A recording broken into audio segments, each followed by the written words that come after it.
The Nyenga family is still in shock that they were not informed by the Molololo restaurant management of Nosimanye Nyenga's death, where she died at work on the 7th of this month at the age of 54. Yesterday, the family, friends, Ado Community and ANC Women's League attended her memorial service at the Valencia Community Hall, where the family described her as someone who loved her family.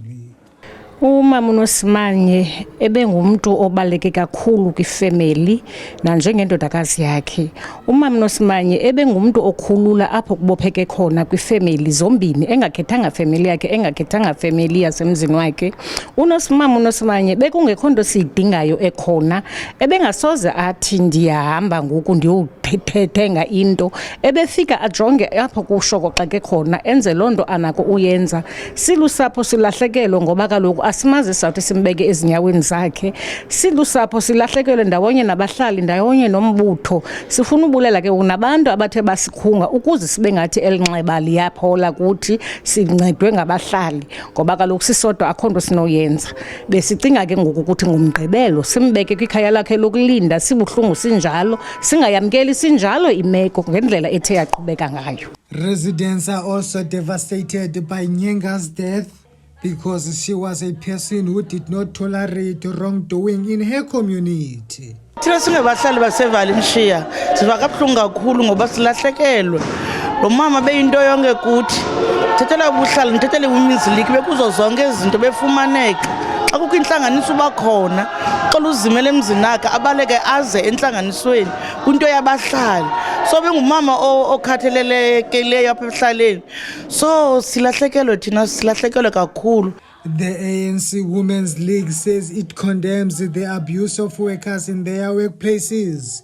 It says companies that mistreat employees should face consequences. Sibhlungu kule ndawo sikuyo singamanina we-Women's League because ka-Women's League andifuni uxoka.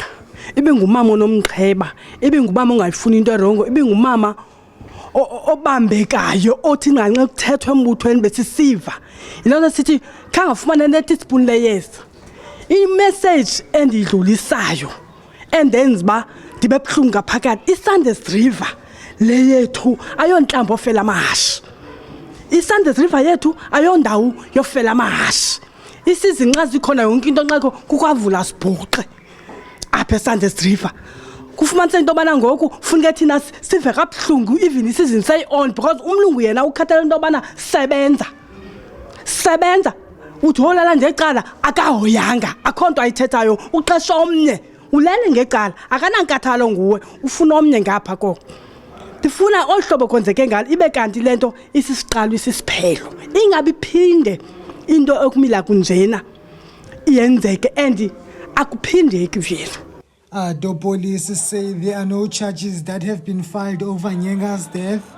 They said that according to the death certificate, Nyenga died of natural causes. Nyenga will be laid to rest on Saturday. Reporting for MPK News, I'm Asandile Njuma.